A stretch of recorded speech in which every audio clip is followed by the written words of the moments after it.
우리는 몇 주 동안 계속해서 두려움에 대해서 살펴보고 있습니다. 하나님을 알지 못하는 것이 진정한 두려움이기에 하나님 앞에 머물러야 한다, 이 말씀을 나누었고요. 또한 여리고성과 같은 두려움 앞에서도 믿음으로 나아가 승리의 외침, 세상을 이기신 예수 그리스도의 그 이름을 가지고 외쳐야 한다, 이런 믿음의 고백들을 같이 또 나누었습니다. 그래서 여러분들에게 묻고 싶은 건 이 2주, 3주 정도 지나가는 시간 가운데 두려움을 이기고 담대한 삶이 되셨습니까? 네, 아멘. 고마워요. 네. 스스로 내가 인식하지 못했을지라도 하나님께서는 반드시 일하고 계시고 하나님의 일을 하셨음을 믿습니다. 내가 만든 두려움에 쫓겨 사는 인생 같습니다.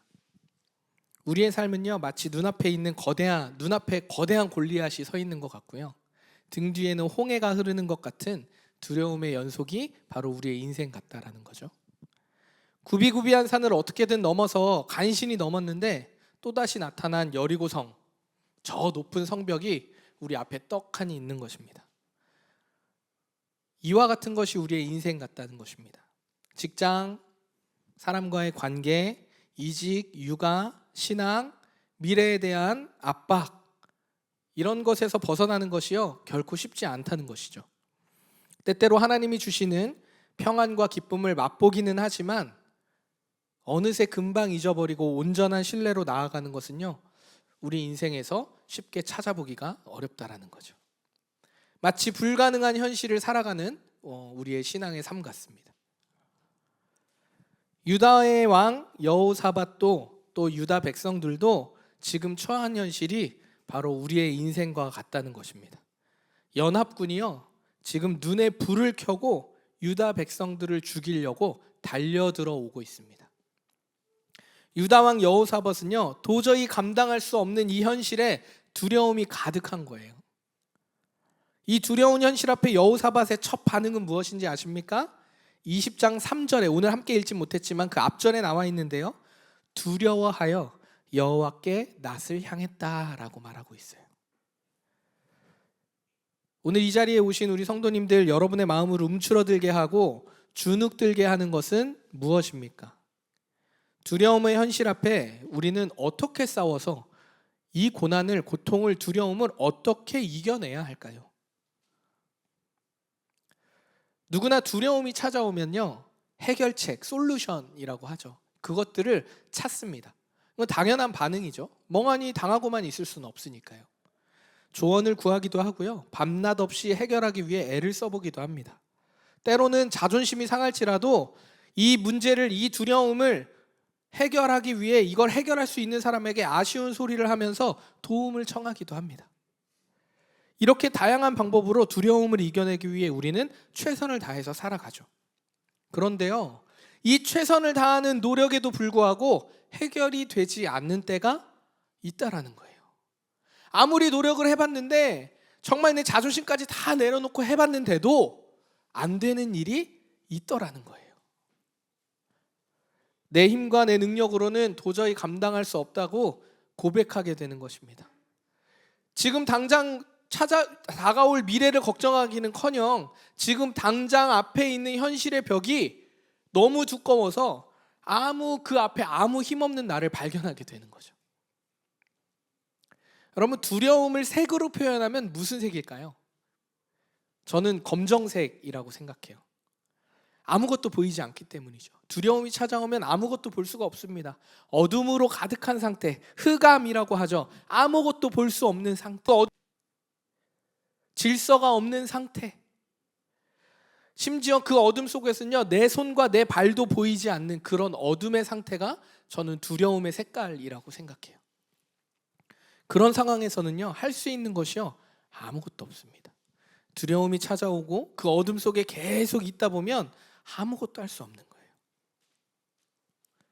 지금 여호사밧과 유다 백성이 딱 그런 상황이라는 거예요. 자신들을 죽이려 오는 연합군을 도저히 이겨낼 방법, 어떤 것도 없고, 힘도 없고, 군사력도 없고, 그럴 용기도 없고, 담대함도 없습니다. 왕으로서 백성을 지켜내야 되는데 왕으로서 백성을 지켜낼 수도 없습니다. 그 누구라도 지금 이 상황을 해결할 수 있는 사람이 아무도 없는 거예요. 어둠을 헤매고 있는 여호사밧의 고백은 놀랍습니다. 오직 주만 바라보나이다. 누군가는요, 믿지 않는 사람들은 이 얘기를 듣고 놀랍다라는 표현보다 한심하다라고 말할지도 모르겠어요. 누군가가 하는 말이죠. 결국 선택한 것이 주만, 눈에 보이지도 않는 주만 바라보는 것이냐라고 말할지도 모르겠어요. 그러나 우리가 믿고 있는 이 성경은요, 성경의 이야기는요, 주만 바라보는 자들에게 은혜를 베푸셨음을 성경에 수도 없이 많이 기록해 놨어요. 주를 바라보지 않는 경우에는요, 주님을 바라보도록 모든 상황과 환경으로 만드시고 이끄셨다라는 거예요. 성경에 나오는 수많은 위대한 인물들만 봐도 그렇죠. 이들은 하나님을 바라볼 때 은혜를 경험합니다. 하나님과 멀어질 때 은혜가 아니라 막힘을 경험합니다. 두려움을 경험하는 거예요. 이처럼 성경은요, 하나님의 주권적인 사역, 하나님의 일하심을 끊임없이 말하고 있어요. 나의 안에 거하라. 나의 안에 거하라.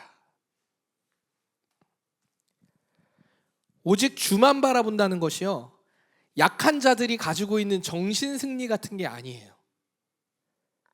뭐 믿지 않는 사람들은 그렇게 볼 수도 있겠어요. 약한 사람들이 종교 갖는 거 괜찮아. 그런데요, 우리가 하나님을 바라본다라는 것은요, 약한 사람들이 정신승리하듯이 그렇게 아이고 나 힘드니까 그냥 비나이다 해야지, 이런 정신승리와 같은 것이 하나님을 바라보는 게 아니라는 거예요. 오히려 하나님의 백성들의 기본값, 이 기본값이 오직 주만 바라보는 것이 되어야 합니다. 약할 때나 강할 때나.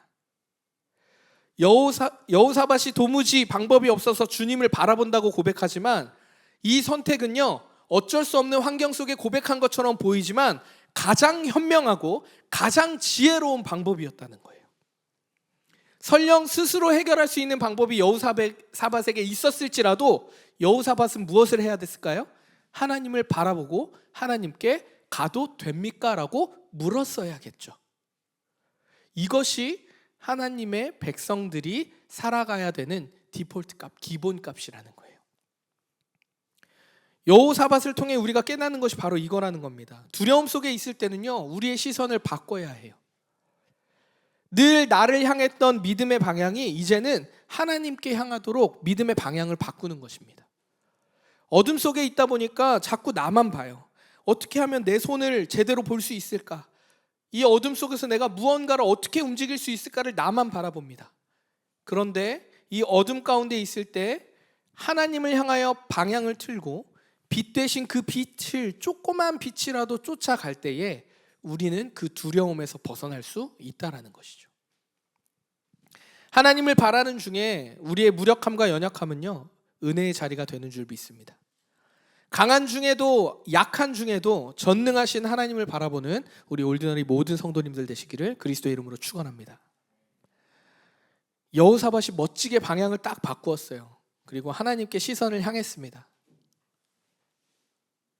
근데 늘 깨어있던 것만은 아니라는 거예요. 여호사밧이 멋지게 방향을 바꾸어서 주만 바라봅니다, 막 힘들긴 하지만 그러면서 시선을 딱 하나님께 바라보고 되게 멋있게 우리가 묘사할 수 있겠지만, 여호사밧이 늘 그런 것은 아니라는 거예요.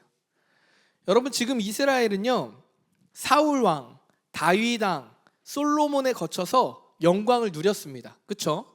뭐 출애굽은 이후에 이제 왕이 생기잖아요. 왕이 생겨서 이제 왕국 체제로 갑니다. 그래서 사울왕, 다윗왕, 솔로몬에 거쳐서 막 엄청난 영광을 누리죠, 이스라엘이. 그런데 이 결과는요, 하나님 앞에 시선을 두지 않은 결과로 남과 북이 분열하였어요. 이걸 분열 왕국 시대라고 해요. 남유다와 북이스라엘로 나뉘게 된 거예요. 그래서 같은 민족인데 우리 마치 남과 북처럼 남유다의 유다 왕이라고도 줄여서 하는데, 남유다의 왕이 있고요, 북이스라엘의 왕들이 있어요. 오늘 나오는 여호사밧은요, 이 남유다의 네 번째 왕인 거예요. 근데 이 네 번째 왕이 대단해 보이지만 사실 지금 북이스라엘이나 남유다나 이 할 것 없이 세워진 왕들이 하나같이 뭐 잘한 왕들이 간혹 있긴 하지만 거의 대부분은요 다 타락하고요, 하나님을 거역하고 배신하고 우상 숭배 세워놓고 자기 뜻대로 자기 마음대로 나라를 막 망쳐놓습니다.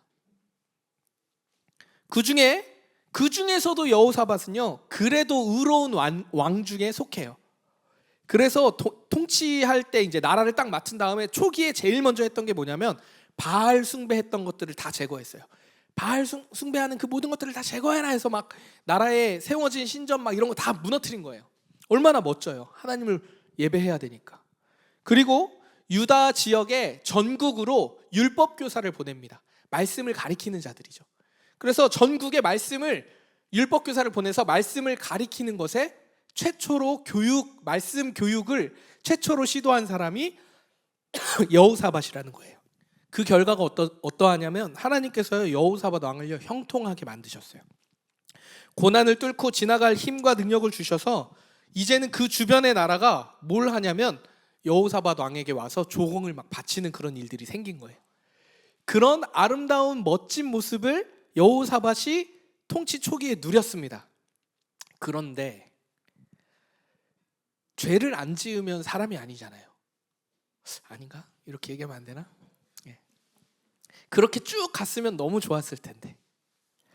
이런 여호사밧이지만 늘 우상을 섬기고 나쁜 짓을 일삼는 왕 같지도 않은, 어찌 보면 하나님의 대적자의 왕으로 대표적이라고 할 수 있는 북이스라엘의 아합 왕과 동맹을 맺은 거예요. 아합 왕 아시죠? 이세벨 막 포도원 갖고 싶어가지고 아내가 막 그 포도원 주인 죽인 다음에 왕이시여 하십시오 하고 호호호하고 좋아했던 아합 왕. 이 아합 왕과 동맹을 맺은 거예요. 하나님을 대적하는 대표적인 왕이죠. 북이스라엘 백성들은요 하나님을 닮아갈 수 이 아합 왕이 어느 정도냐면 북이스라엘의 왕이잖아요. 그러면 왕은 하나님을 바라보게 해야 되는데 그렇지 못하고 오히려 거룩함을 잃게 만드는 통치를 했던 거예요. 하나님이 얼마나 악하게 보셨겠어요. 그런데 하나님이 형통케 한 여호사밧이 지금 누구랑 동맹을 맺은 거예요? 거룩함을 잃어버리겠다고 자기 마음대로 아합 왕과 동맹을 맺은 거예요. 하나님이 보시기에 합당하지 않은 선택이죠. 거룩한 공동체로 남유다가 계속해서 유지하고 하나님을 바라며 하나님의 은혜를 누려야 했는데 정치적으로 경제적으로 유익을 위해서 신앙의 경계를 허물고 아합 왕과 동맹을 맺는 것입니다. 그 결과가 어떻게 되냐면 아합 왕과 동맹을 맺어서 이제 우리가 좀 영토 확장을 해볼까 하고 람못 길르아 전쟁이라는 것을 치릅니다. 그런데 여기서 아합 왕이 죽어요. 그리고 여호사밧은 간신히 목숨만 부시한 채 남유다로 다시 돌아오게 됩니다. 오늘 쳐들어온 이 연합군이 그때의 복수전 같이 쳐들어온 거예요. 이런 일련의 과정 가운데 선지자 예후가 여호사밧에게 찾아가서 책망합니다. 하나님을 믿는 사람이 이렇게 해도 되겠습니까? 당신 정말 괜찮습니까? 오늘 첫째 1절에 하는 거, 하나님께서 그들을 심판하지 않으시겠습니까? 이 말을 했던 것처럼 예후가 지금 여호사밧을 책망하는 거예요. 여호사밧이 어떻게 반응했을까요? 회개했습니다. 그 책망을 받아들였어요. 그리고 다시 종교개혁을 시작합니다. 그래서 공정한 재판을 위해 거룩한 나라를 위해서 종교개혁의 정치를 다시 시작합니다.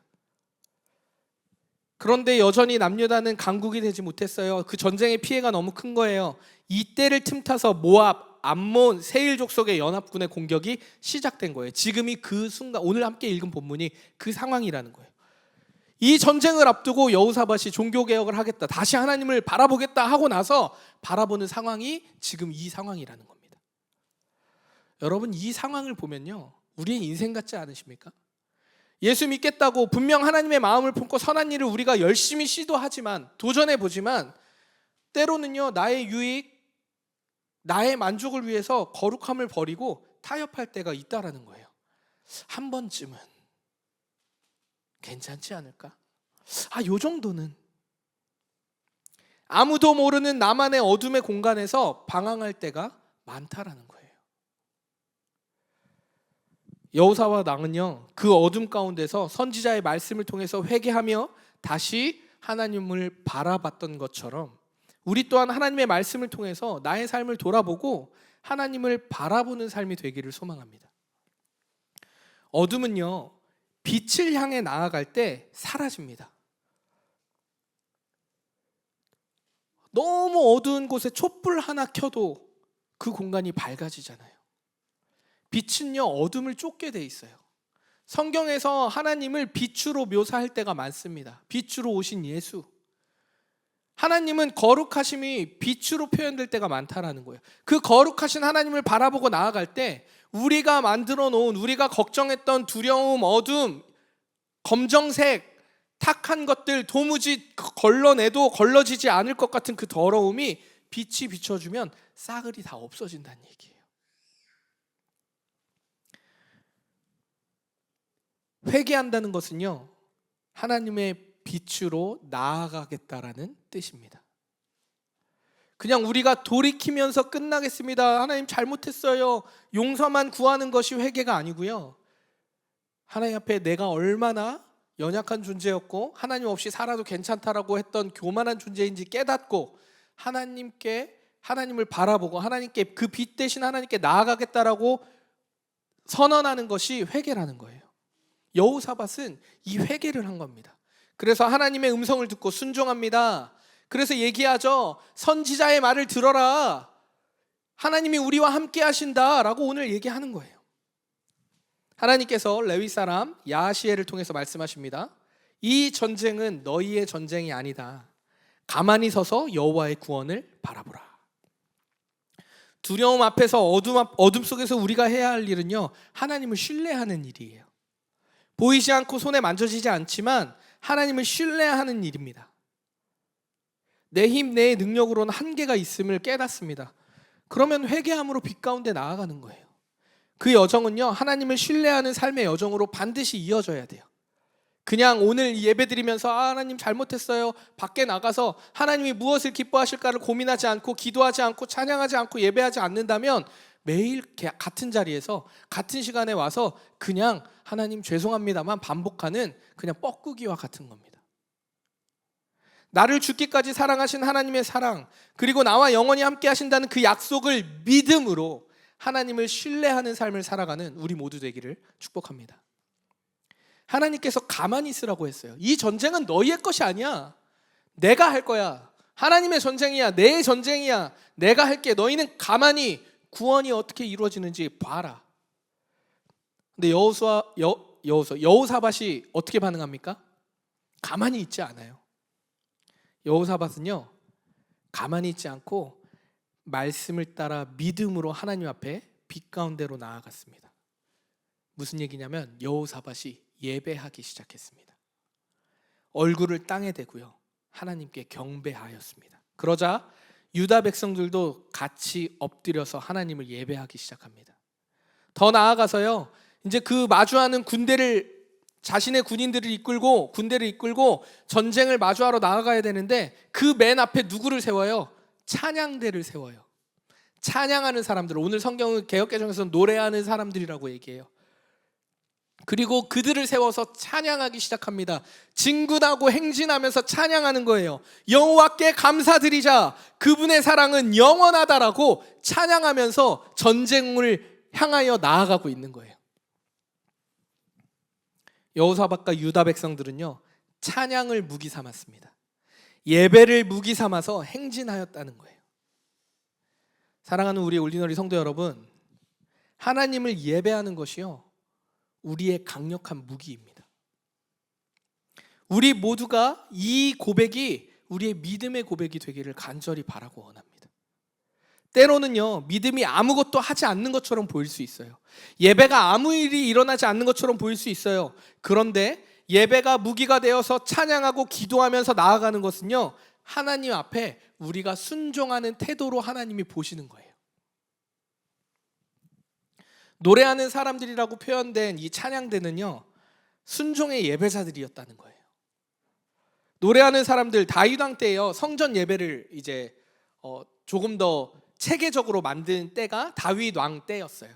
그때 성전에 예배를 드리는데 노래와 악기로 하나님을 찬양하는 그 사역을 감당하는 그 제사장 족속이 레위 족속이잖아요. 그 레위 사람들 중에 노래하고 악기로 하나님을 찬양하고 예배로 섬길 사람들을 구별하여서 세우셨어요.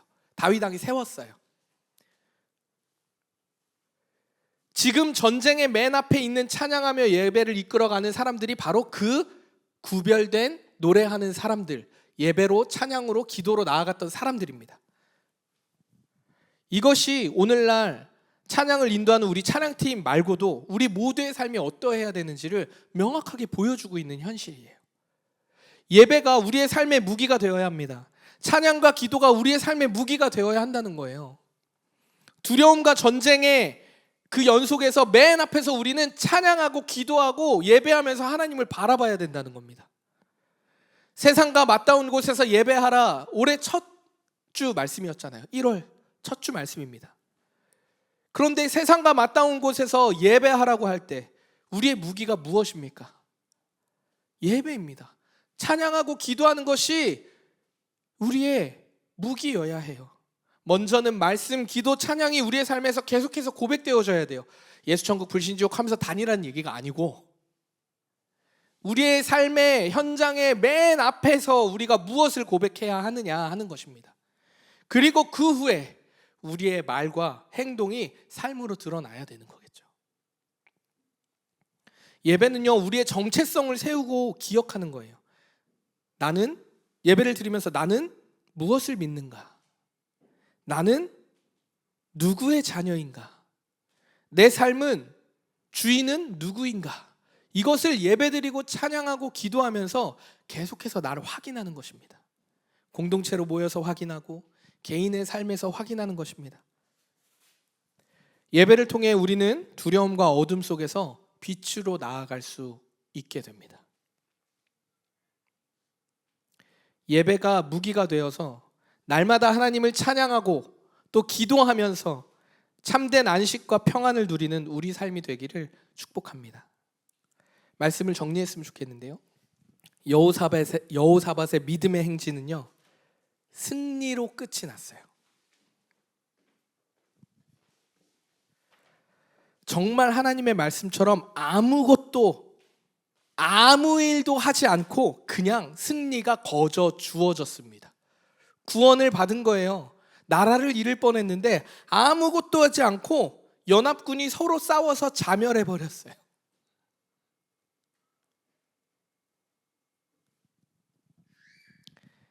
승리의 삶, 기쁨의 삶, 안식의 삶을 여러분 누리고 싶지 않으십니까? 우리의 삶에는요, 수많은 전쟁이 계속해서 펼쳐집니다. 끊임없이 찾아오는 그 전쟁은요, 우리를 너무 두렵게 해요. 저도 때때로요, 두려움이 때때로가 아니라 사실 되게 많이 찾아와요. 내 자녀들은 잘 자라고 있나? 하나님 왜 4명이나 주셨을까? 감사하면서도 4명 다 잘 키울 수 있겠지. 나는 부모로서 잘하고 있나? 나 목회자로 부름받았는데 나 목회 잘하고 있나? 우리 성도들이 정말 세상 가운데 믿음으로 잘 서서 하나님의 사람으로 잘 설 수 있도록 내가 그렇게 청지기의 역할로 잘 섬기고 있나?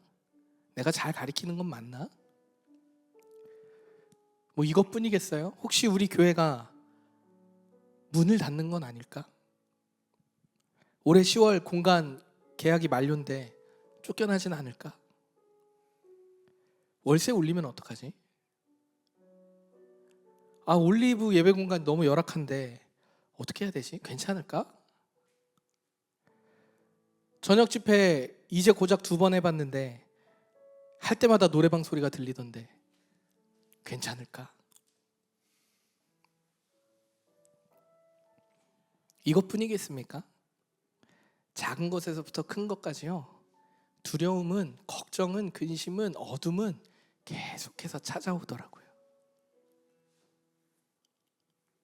그럴 때마다 자꾸 시선이 나를 향하더라고요. 내가 더 잘해야지, 내가 이렇게 해야지, 이 정도는 해내야지. 어둠 속에서 혼자 내 손도 안 보이는 그 어둠 속에서 끙끙대면서 내 힘으로 하려는 제 모습을 볼 때 너무 무기력해지더라고요. 여러분, 찬양하는 삶은요, 예배하는 삶은요, 우리의 상황이 바뀌어서 찬양하고 예배하는 것이 아니에요. 여전히 두려움과 같은 어둠 속에서 하나님과 함께 한다는 그 믿음의 결단으로 언제나 어디서나 찬양하고 예배하는 것입니다. 저는 우리 성도님들과 함께 두려움의 이 순간은 하나님을 바라보는 것이 가장 큰 능력임을 믿고 이 두려움의 순간들을 그때마다 하나님의 은혜로 좀 누리면서 걸어갔으면 좋겠어요. 두려울 수 있잖아요. 우리 연약하니까. 그런데 사람이니까 라는 말로 그냥 퉁치지 마세요. 제발. 사람이라 연약한데 하나님은 이 연약한 나를 통해 일하시더라고. 그래서 나 오늘 하나님만 바라볼래. 그래서 난 내 삶 속에서 힘들지만 말씀과 기도로, 찬양으로, 예배로 그렇게 좀 힘을 얻고 내가 할 수 있는 최선으로 하나님을 사랑하고 이웃을 사랑하는 그 삶의 모습으로 나아가 볼래. 오늘 안 됐지만 내일 되도록 노력해 볼래. 왜? 하나님이 나와 함께 하신다고 하셨고 나에게 힘 주신다고 하셨고 이 전쟁은 나의 전쟁이 아니라 하나님의 전쟁이라고 하셨으니까 내가 그렇게 해볼게 라고 좀 담대히 선포하십시오. 사람이니까, 우리 연약하니까 여기서 매듭 짓고 땡땡땡 하면 안 돼요. 여러분, 예배가 우리의 무기가 되어서 하나님 말씀을 신뢰하고 기도하고 찬양하면서 우리에게 찾아오는 수많은 전쟁을 맞서는 우리 모두가 되기를 소망합니다. 예배는 힘들고 어려울 때 위로받기 위해서 예배하는 거 아니에요. 여러분, 우리의 예배의 한 모습이 될 수는 있겠지만 궁극적으로 예배는 하나님을 위한 것입니다. 예배는요, 하나님 앞에 예배를 드리면서 전능하신 사랑과 은혜가 풍성하신 하나님을 바라보며 두려움의 벽을 무너뜨리는 무기가 되어지는 그 순간이 예배의 순간이에요. 그러니 여러분, 두려우십니까? 찬양하십시오. 슬프십니까? 찬양하십시오. 기쁘십니까? 또 찬양하십시오. 즐거우십니까? 그래도 찬양하십시오. 할 수 있는 최선으로 찬양하고 기도하고 말씀을 신뢰하면서 우리가 빛 되신 하나님께 나아가길 바라요. 여러분, 우리에게 주어진 모든 날 하나님을 예배하는 올디너리 되기를 그리스도 예수의 이름으로 축복합니다. 평범한 일상이 예배되는 그 기쁨을 날마다 맛보게 되기를 소망합니다.